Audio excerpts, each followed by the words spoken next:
Sitting here with my boy, young Layz from West Side San Jose, man. What's good? It's been a long time coming, man. I want to thank you for accepting the invitation that I extended to you to be on Black August Studios. I don't know if you did it because I was on No Warning Shots. I don't know if that's just the only reason. I thought we were better than that. Nah, man. Hey, you blessed the podcast, so I definitely had to come and bless you up. But I would have did it regardless, you know what I'm saying? I appreciate you. You're the big homie, so anytime you ask, man, I'm going to be there for you. I appreciate you, man. That's why I love you, man.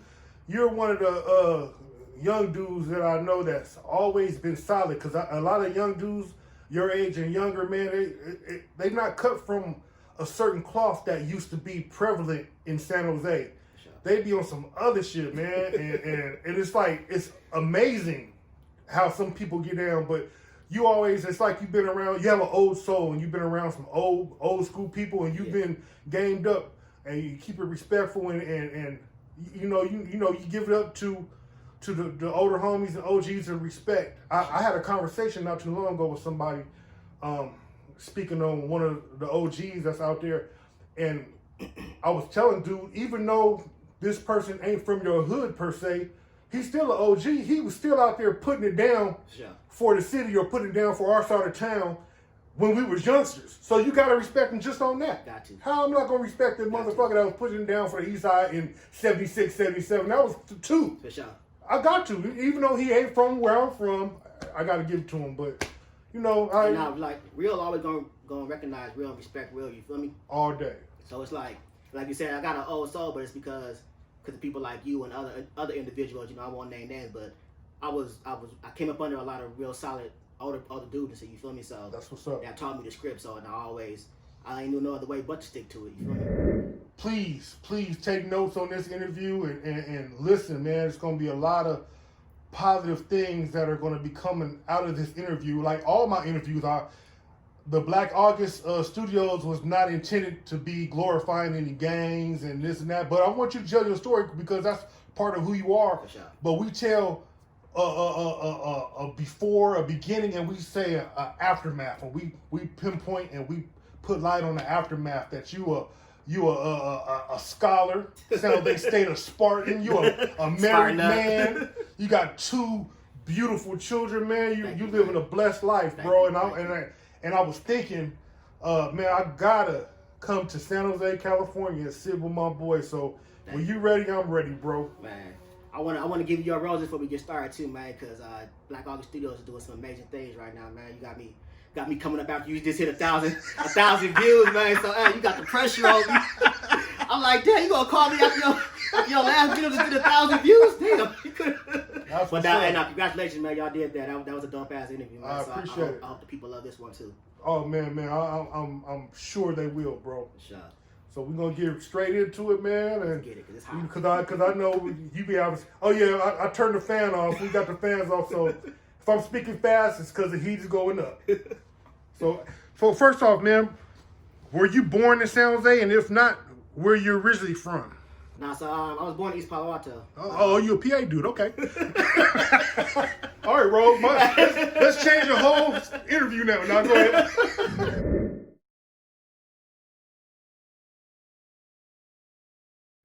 Nah, I was born in East Palo Alto, man. My family come up out the G, man. Okay. Actually, my grandmother's sister, my dad's family came up out of Arizona. Okay. And my grandmother's sister was the first black family to move into the G. You feel me? Oh wow. And then maybe 7 years later, my grandma came, and then that's when that area East Palo Alto started getting integrated. But so they have to deal with all that shit, white people not wanting them there, trying to kick them out and shit. You feel me? But yeah, I was born in East Palo Alto. We moved out of East Palo Alto in first grade. Went to Mountain View for about a year. Then from Mountain View went to Seven Trees in the south. Man, when I came from LA, we landed in Seven Trees. Yeah, everybody landed. Everybody in Seven Trees. Oh, everybody okay. Landed, yeah. That was just me. Yeah. So then we went there for about 6 months to a year, and after that we went to the West, and I've been on the West ever since. Okay. Man, that's crazy that you had a little bit of information on the history of Palo Alto and your family being one of the first black families to move in that area. Yeah. Even today, here in 2020, there's a stark difference between Palo Alto and East Palo Alto. Oh yeah. Even though the gentrification's happening. Yeah, even in East Palo Alto, like gentrification is real, man. Real. Crazy. I go out there now, like I still got family out there. You know, I go out there now, I don't even recognize it no more. It's I bet. crazy. You know what? We used to go to back in the day when San Jose and Palo Alto had their issues. That was the only place that Popeye's Chicken was, and we would like go on like death missions Just for the Popeye's Chicken, and that's like right across the street was a spot where they were selling dope, and they could see you from the dope spot trying to get some biscuits and red beans and rice. You going on suicide mission for some chicken? Yeah. Shout out to Popeye's Chicken in East Palo Alto University Ave. So West San Jose. West San Jose. Do you consider yourself raised in that part of town? For sure, definitely. Okay. Born in East Palo Alto, but raised in West. Raised in West San Jose. Okay. From your earliest memories, can you tell me what San Jose was like in your perspective? The people, the places, the whole vibe of the city from what you looked at it as a youth. I mean, I could speak specifically just for West San Jose, right? Because you know, West San Jose is like a whole different city, man. Like I always say, it's a West Side thing. Like you can't understand unless you're out there. You feel me? Right. Especially where we from. We on the deep West, you know. So I mean, where we grew up at, it was always a very diversified city.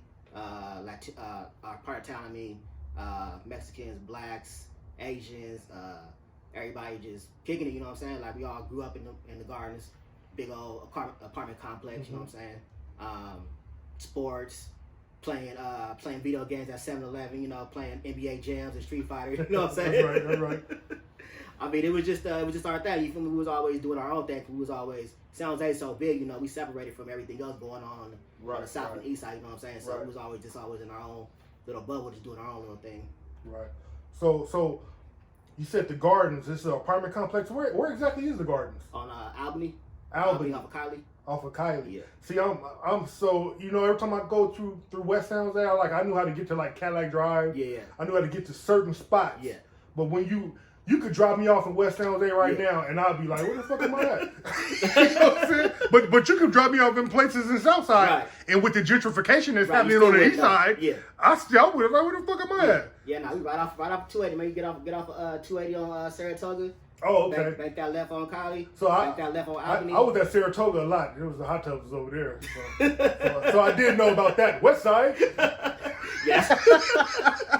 Yeah, we right there. Okay. Yes, sir. I've never been there, though. What schools did you attend, and how was your school experience? Shoot. So I went to high school. I went to Cupertino High School. Okay. For some reason, where we were located at, that's where they made us go to school at. You feel me?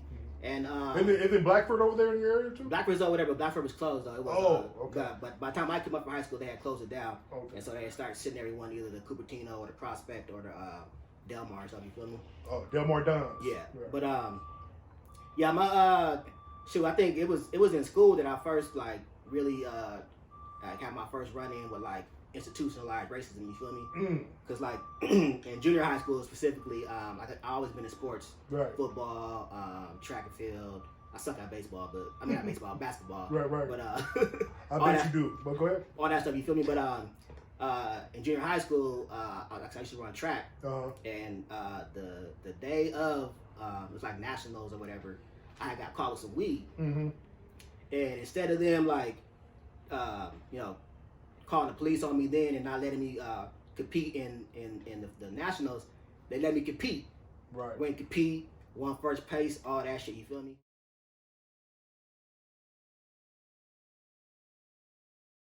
Come back to school the next day, they called the cops on me. Got the cops there, woo, you know what I'm saying? So it's like, y'all let me go out and win these medals for you. Right. But then the next day, you call the cops on me, couldn't graduate. Like, my mom had to come up there. My mom had to throw a big old fuss, like, they wasn't gonna let me graduate, all that stuff.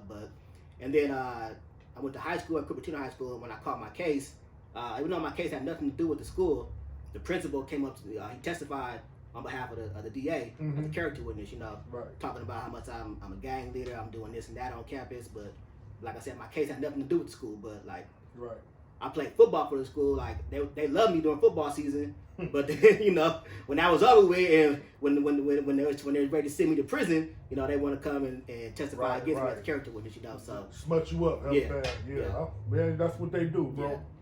Yeah. At what point did you start to get involved with any street politics or organizations?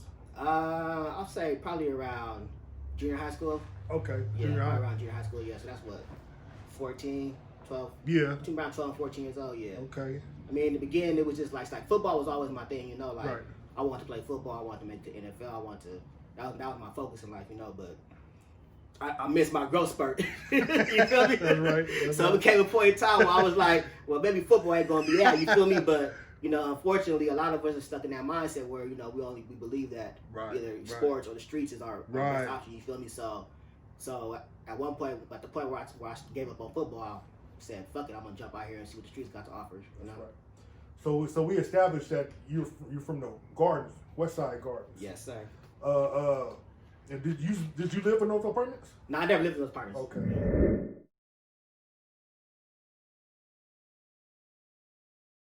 How did you come to being from the West Side Gardens and being over there?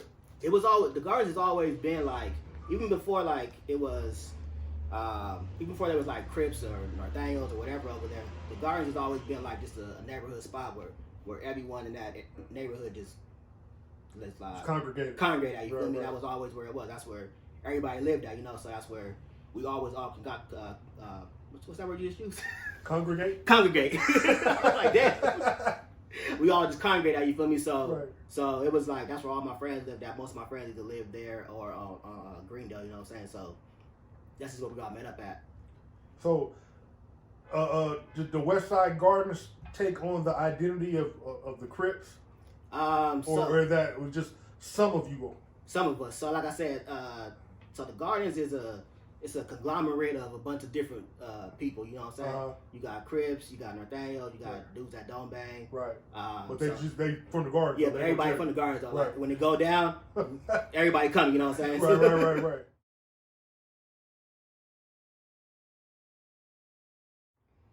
Okay. So the West Side Gardens from your aspect, from the Crip aspect, am I correct? Yeah. So how did you get into it, and do you know the history of the Crip portion of the Gardens?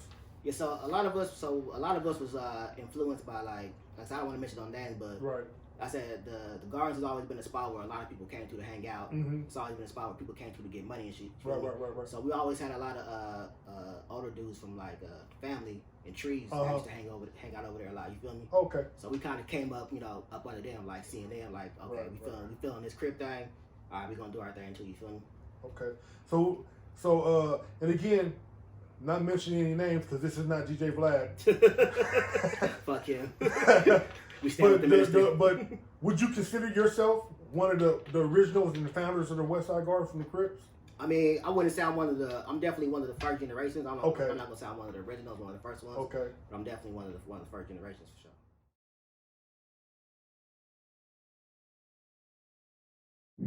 So, being from the West Side, bro, do you think West San Jose has ever got its just due or its respect as the East or the South Side does? I think we do. I mean, but it's not even that I'm gonna say me. Like, I really don't care if we do or we don't. You feel me? That's right. Like, we always been our own. We always stood in our own. You feel what I'm saying? So like, we never had issues with.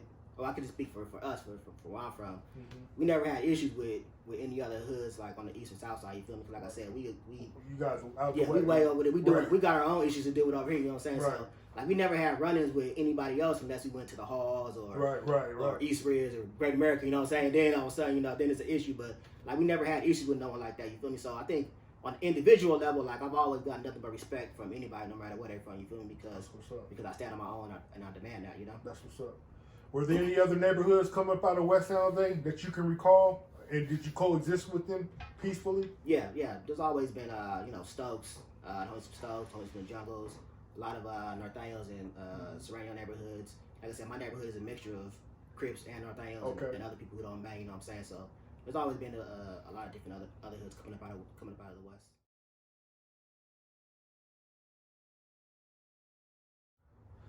Campbell. Yeah. Campbell, California. Right. Would you consider that part of the West San Jose? I'm just asking because I know some dudes from Campbell, and they came over to East San Jose one time. And they was like really trying to push a line, and we was like, Campbell, really? Hey, he might be watching this, but hey, Hey, it is what it is. I don't want to take nothing from nobody. You feel me? Hey, everybody's anybody is capable of any degree of realism. You feel me? Agreed. So, Agreed. So hey, if that's what they claim, then that's what they claim. You know what I'm saying? The Gardens. Do you think or do you feel that the Gardens are still a prevalent force in San Jose in the year 2020? I mean, I feel like we're a prevalent force where we're at. We've always been based on ourselves. You feel me? Mm-hmm. Like we never, like I said, we ain't never really ventured outside of where we from because, you know, home is where it's at. You feel me? So definitely where we at. The homies are still out there, still doing that thing. You feel me? The name's still respected. Ain't nobody coming up out of there that's not really from there. You feel me? So right. which is more I can say about a lot of neighborhoods out here. You know.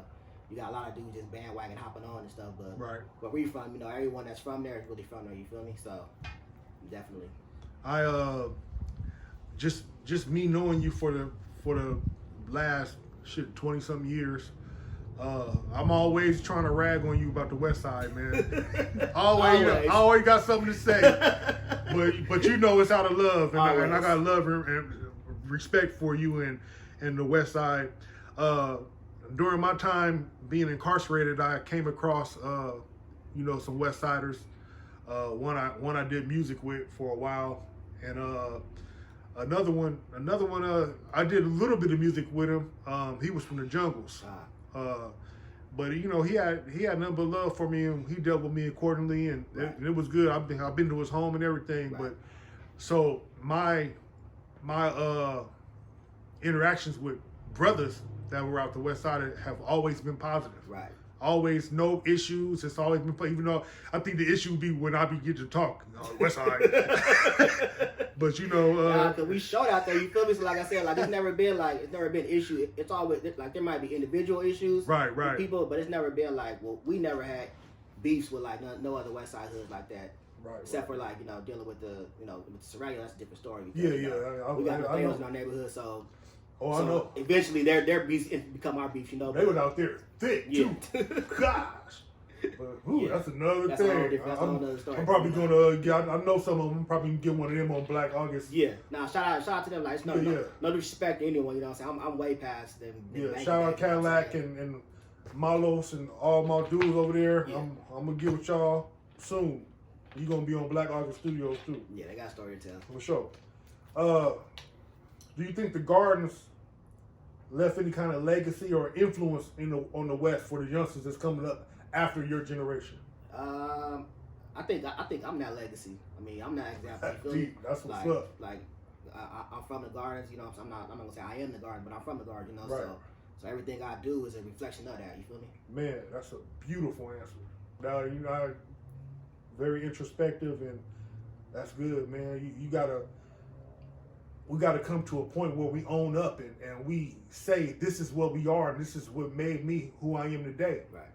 Parts of this, definitely. I definitely don't regret. I've been to the pen, did my time, 10.5 years. Yeah, that was my next question. Yeah, I wouldn't change none of that though, because without those experiences, I would not be where I'm at today. I wouldn't be able to be at the table that I'm at today. You know what I'm saying? Speaking for people who've been through what I've been through, what we've been through. You know. So you did 10.5 years in the California state prison system. Yes, sir. What prisons did you visit during that time? I started off at a level 3 at High Desert State Prison, and then from there got shipped to Old Folsom, and then I ended up at High Desert level 4, 180 yard. From there in 2010. So as you know, my points, I started at 3, and I went up to a 4, so that I was active all the way through. So I remember you was in juvenile hall for a while. Yeah, that's why I started. So I caught my case when I was 17, and then they tried me as an adult. Wait! Before his case is not no smutty case. It's a violent case, but not no smut. I just want to put that out there. Right. Go ahead. Right. Yeah. Yeah. So I caught my case when I was 17, and that goes back. That's how my high school ties into it, because that's back when they were doing the what do they call it? It's a hearing where they decide whether they're gonna try you as an adult or a juvenile, right? And so that's when my high school principal came in and testified for for the DA to determine, like, to show the judge why I should be tried as an adult. You know what I'm saying? And was the high school principal a white man? Yeah, of course. Okay. I want to make sure we put that on. You know what I'm saying? So I caught my case at 17 for a gang-related homicide. And then and they tried me as an adult. And then once I turned 18, went to the county and then shot all the way through. Ended up at I did 5 years. My last 5 years was at High Desert, 180 yard. Okay. Yeah.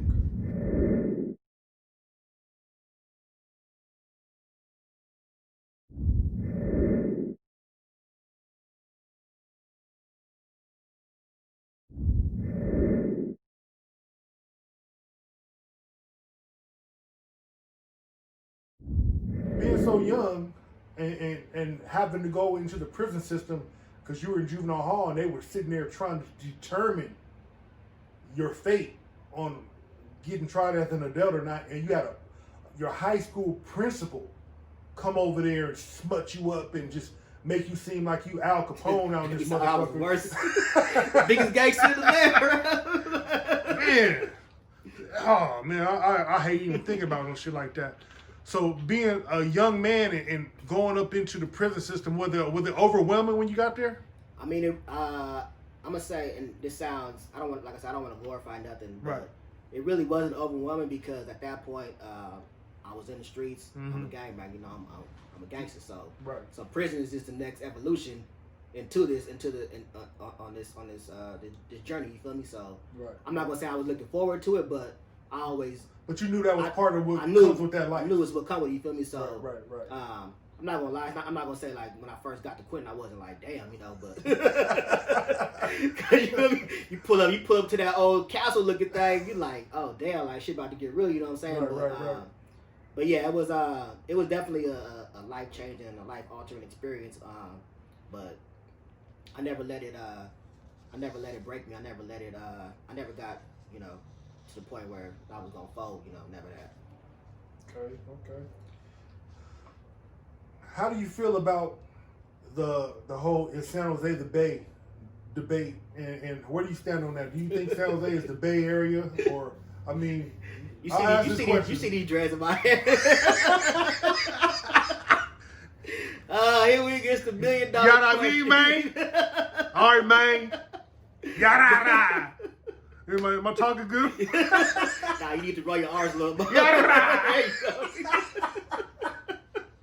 There you go. All right. Nah, I mean, like I said, it's all about perception and, you know, how you feel. Do I feel like San Jose is a part of the Bay? I'm gonna say no. Mm-hmm. It's not part of the Bay, right? But it is influenced by the Bay. You know what I'm saying? So you got, if our youngsters want to say they from the Bay or part of the Bay, you know, do that. If you up under one of these street fraternities and you don't think it is, then you do that, you know, till you stay home. Great answer. It made me reflect on the answers you did earlier in this interview when you said the West Side stood on its own. And I had a conversation with some of the homies where I'm from, and we have this conversation. I got a homie, my bro, he's a Bay Area dude. He's saying ho, and I love him. It's all good. Right. We got no issues. With none of the dudes that say they're Bay Area dude, I'm just can only speak for my situation on how I view things. Yeah, geographically, it's the Bay Area. Right. But streetwise and politics, culturally, it's we don't twist. Yeah. But one of the conversations I've had with one of the homies is he said the same thing that you said, pretty much word for word.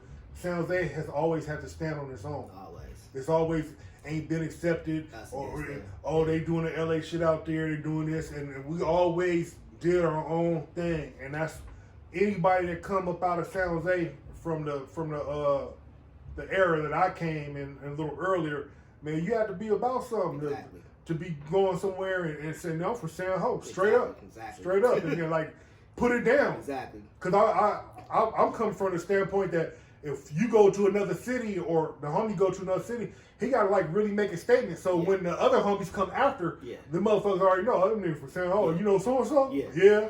Okay, y'all motherfuckers is with that. Yeah, so, try. Well, I mean, I'm sure things have changed now, but shit, try coming through Quentin back in the day. You from San Jose. Not even from San Jose. Try coming through Quentin, you in San Jose Crypt. That's a whole nother. Man, I heard many stories. Shout out Mac Rod. Rest in peace, Mac Rod. Yeah, rest in peace. That's a whole other issue. Man, okay. Are you for or against a lot of the neighborhoods in San Jose taking on the Sharks as an identity in the tattoos and clothing?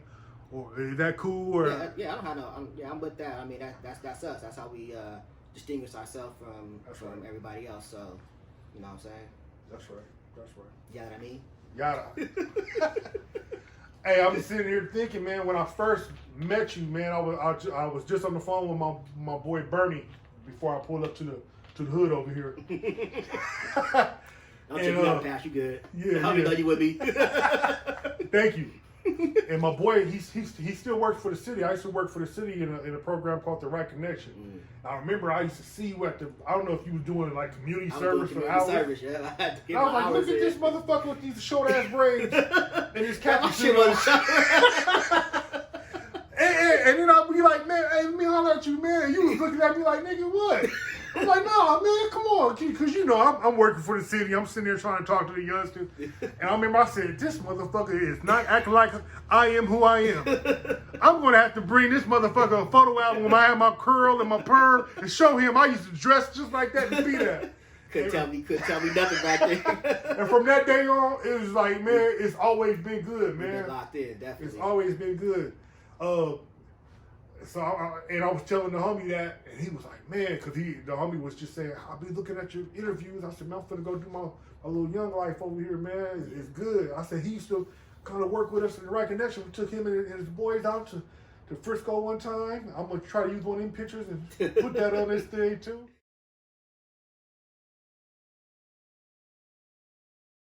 Yeah, no, I appreciate that, man. Like I said, from day one, man, since the moment we met, like, we always been locked in.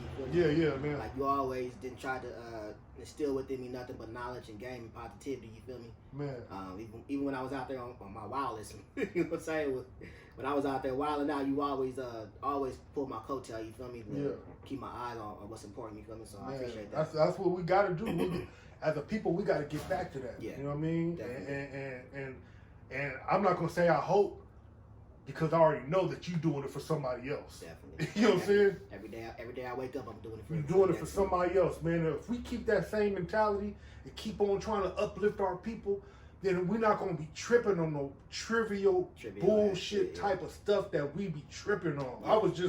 I was somewhere earlier today, man, and the youngster walking by me like he's like fucking, like he'll kill concrete or something. You know what I mean? Just calm down, man. Tough guy. I'm not here for all that. You ain't got to, man. We're the same people. Right. You ain't got to look all like that, bro. I'm not your enemy, bro. I'm not your enemy, man. I'm not your enemy. So we want to get to a point where, in this interview, what do you think about some of these laws that are going on as far as, I know I worked for an agency in Stockton, and we really were pushing social justice and reform for the juvenile system. I just heard recently that Governor Newsom is closing down California youth authorities. Oh, I haven't heard that. Yeah. I know that they're supposed to. They're gonna close down Tracy. Yeah, that's when we close. Okay, yeah, they're closing down. And the youth authorities, Chad, and all that stuff. Okay. So that and I know I was at the state capitol with the agency I work for, and we were lobbying to the senators and whoever the fuck they're at the Capitol, but we were doing ledge visits, lobbying for certain laws, and one of the laws was youngsters being tried as an adult. Yeah. There's a movie, if you never got a chance, they call us Monsters. I haven't seen that. It's a documentary. I'm gonna try to shoot it to you a little later on, but they were talking. Their whole thing is, at a certain age, you don't become mentally mature until you're like 24, 25 years old. Yeah.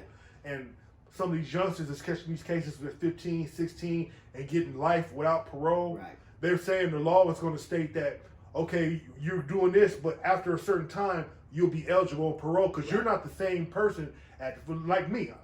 14-year-old Maurice is way different than 40-some-year-old Maurice. Totally different people. Yeah. You know what I mean? And 15-year-old, whoever this is way different than 30-year-old, whoever this is. Yeah, and I think I don't know what law that is, AB whatever it is, but I think something like that recently did pass though, because there's a lot of dudes I know that are still inside, like a lot of dudes who call life at like 18, 19, are getting action at going in front of parole board now and getting out. They called the when I was going to the Layz visits, they called it LWAP. LWAP. Yeah. Life without parole.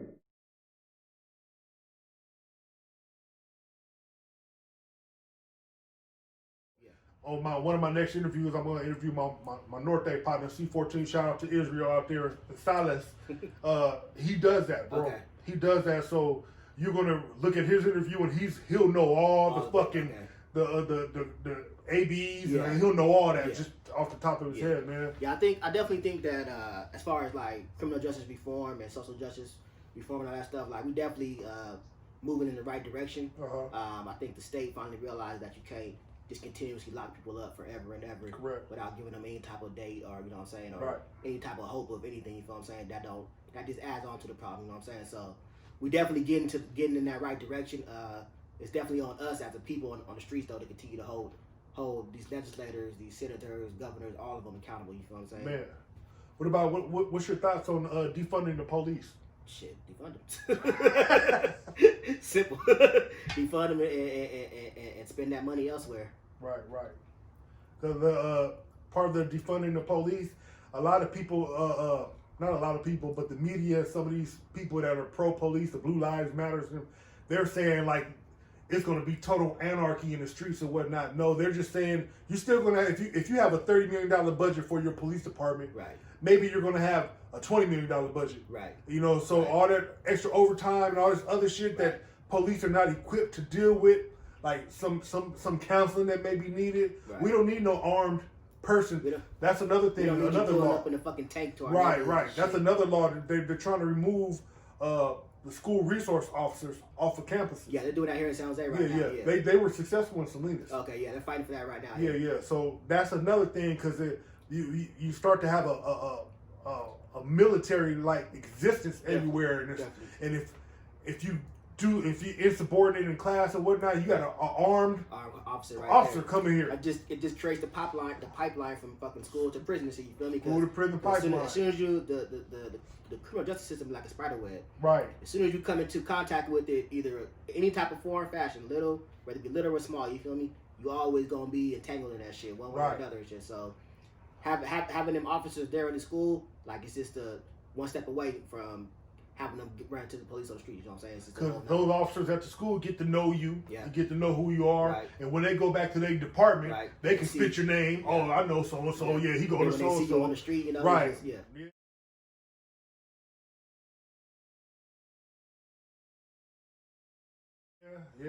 So you're right. That's your analogy that you use as being a spider web. The way it was told to me when I was coming up, they told me it was like a tail that I would have, and like a tail growing from my back. That anytime the police or the probation or the judges want to step on it, they're able to step on it because it's there. And it'll step on it and stop me where I'm doing. So that's it get longer and longer with every encounter. Every time you run into it, man, whether it be by choice or by force. For sure.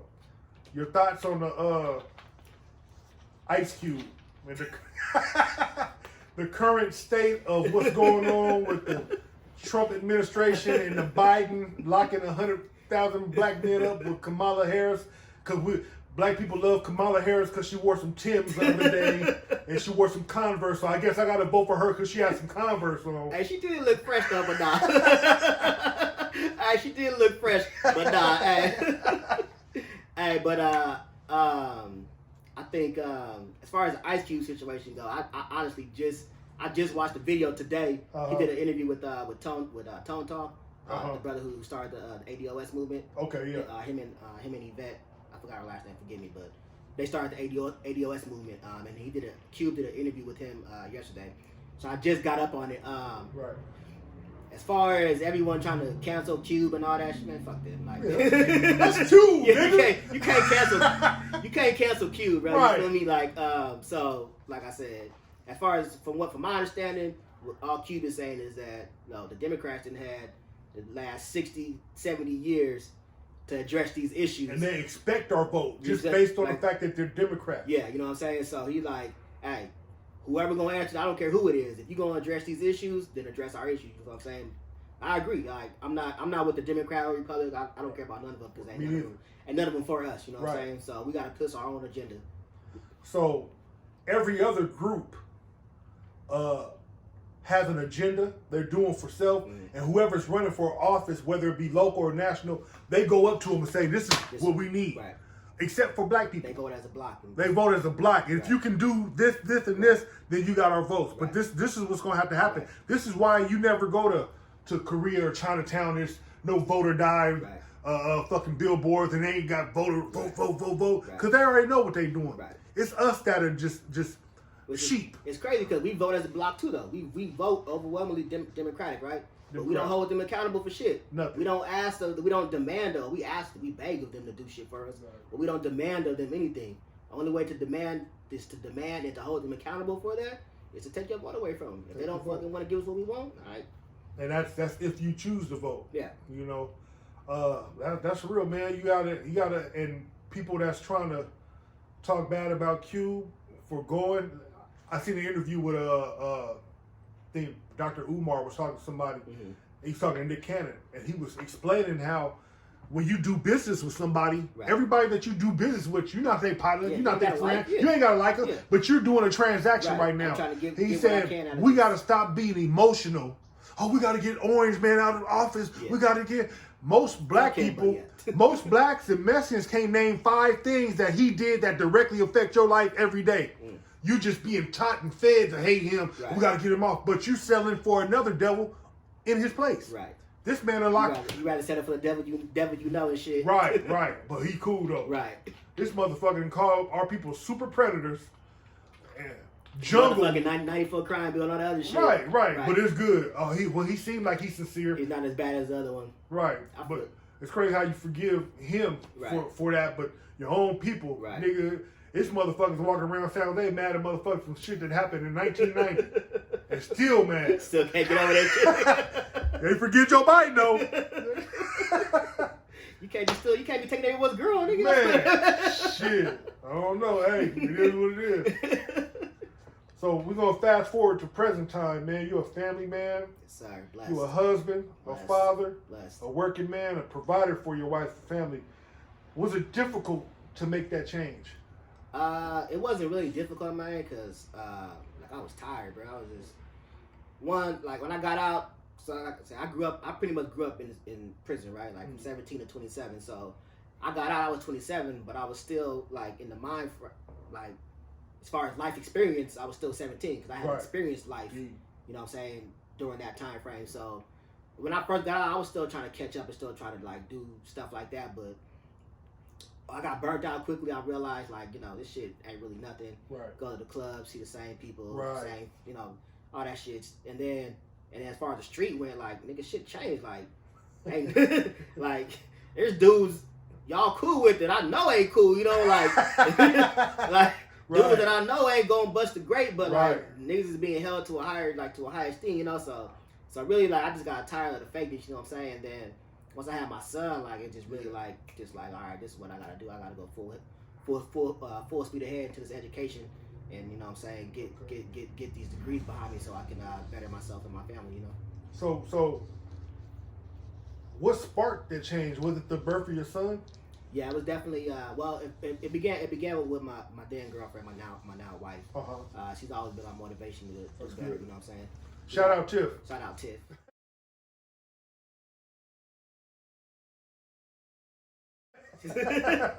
Shout out to Tiff, man. She's always been driven me to do more and to expect more from me. You feel me? Like, she never let me settle just for just being, you know, lazy from the block. You know. What's the quote? I know I'm gonna mess it up, but I'm gonna say it anyway. A righteous woman is more valuable than diamonds and rubies or some shit like that. We're gonna go with that. It sounds about right. Yeah, it sounds about right. But nah, it's real. Valuable. But nah, she was definitely the first one, the first in my transformation. And then after that, like I said, once my son was born, I wanted to make sure that he never had to go through, you know what I'm saying, anything I went through in life, especially going to prison, you know. that's my number one goal in life, is to make sure he never have unfortunately, given the way the criminal justice system is in this country, we really can't, guarantee that won't happen. But my goal in life is to make sure he never have no run-in with the real law. talk. You know what I I'm saying? noticed some of us that have been in the life through the system and with gangs and whatnot. When we have children, our children are totally shielded from that. Yeah. Some of my children, my older one does, but my other children, they have no clue. I have my youngest son is with his mom is a blood out of Meadowview in Sacramento. Mm-hmm. But if you talk to him, he's like in the Legos and computers. Right. He don't have no idea about gangsteries and her blood thing, because we shield him from that. And I see that looking at social media and getting a chance to see your son and now your young daughter, man, they live a blessed life. I think I see them in sports, and you keep them busy. He's doing everything, man. Keep them busy. You got to.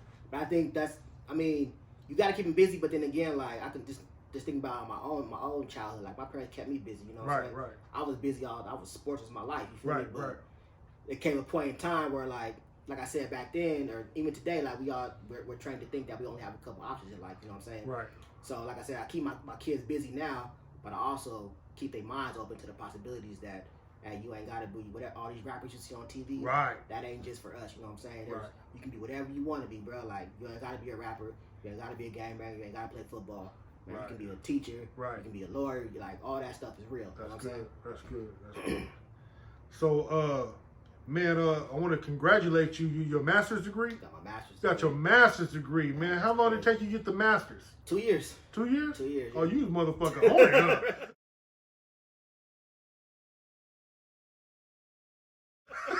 God. 2 years, man. Shot through that shit, yeah. Master's degree, man. What did you get your master's degree in? So I got my master's degree in justice studies with a focus on reentry and reintegration. So right now I work for the county at the Santa Clara County Reentry Resource Center. Okay. Which is a spot where people who have been formerly incarcerated, either county or jail, can come through and get services, housing, employment, education, mental health, all types of stuff. You know what I'm saying? So good. I'm in a position now to be able to help people get back on their feet when they get out. As well as teaching over at San Jose City. Oh, you teach at San Jose City too? I'm teaching African American history at San Jose City. Boy, you see? Yeah. you see what it do? Yeah, man. I didn't know that part. You teaching too? Yeah, man. I started teaching this semester. I'm Professor Miller now. Professor Miller, man. Never thought I would hear that. That's thought I would beautiful, see that, you know man. That's beautiful. Professor Miller's. I've been to a community college a couple times, Evergreen out here, and I went to Sacramento, and I would always go into my African American so-called studies classes. Right. I'd be in there like Malcolm X giving his ass a business. What about this? What about this? It's 1555, not 16. You know what I mean? But man, that's beautiful. I wouldn't give you the business like that. If you did, I'll shoot right back. That's good. That's what you're supposed to do. You know what I mean? You know, it's called righteous dialogue. Exactly. Each one teach one. You know what I mean? Yeah. Man, so professor. Yeah. So I'm teaching right now. Yeah, I didn't think, I would never thought that I would be in the position I'm in my life right now. You know what I'm saying? Former active gang member, two-striker, grew up in the penitentiary.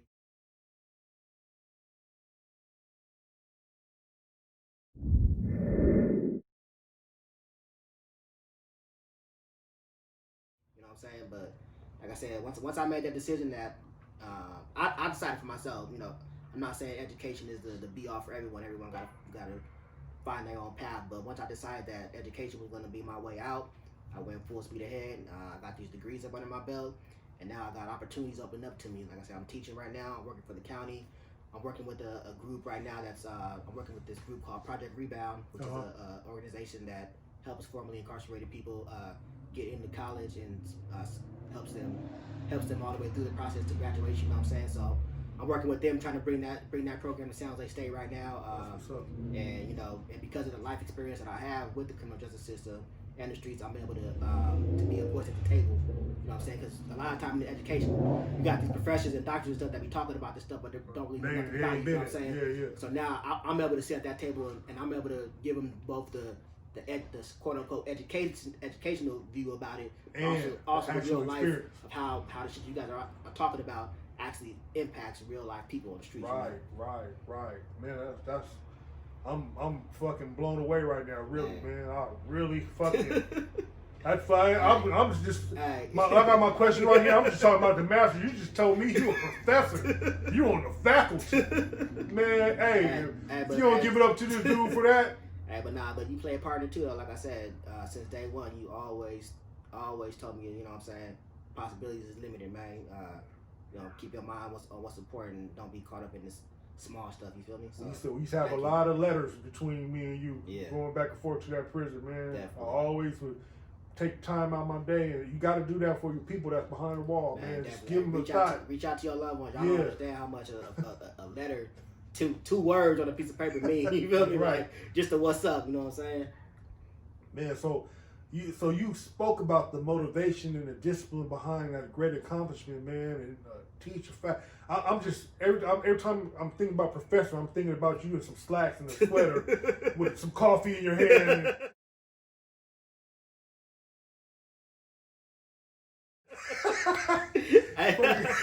I'm the cool professor though. I still love you now.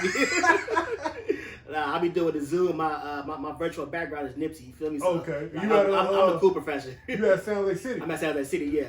Hey, take his class if you go to San Lake City, man. Take Miller. African American history. Professor Miller. Take his class.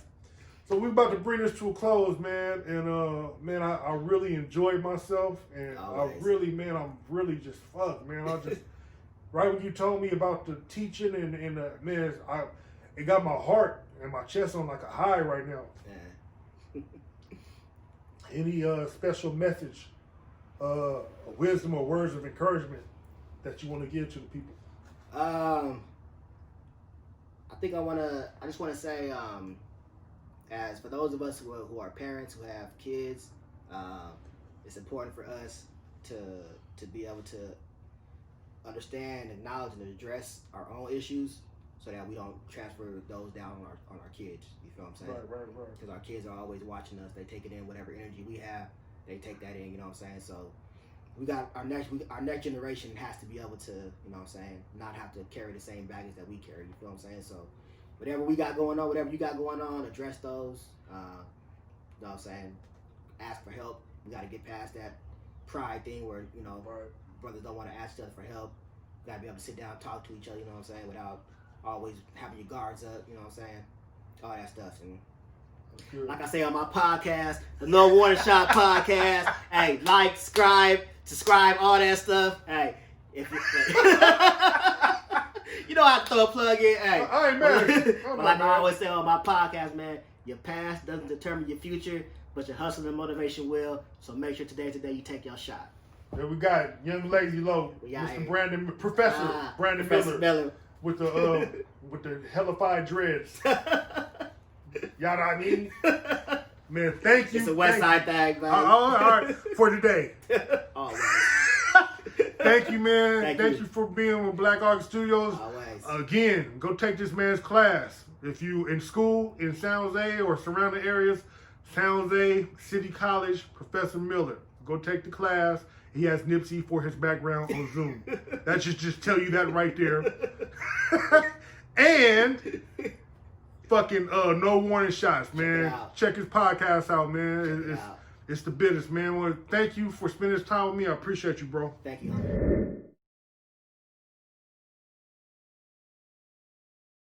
All right, bro. Come on.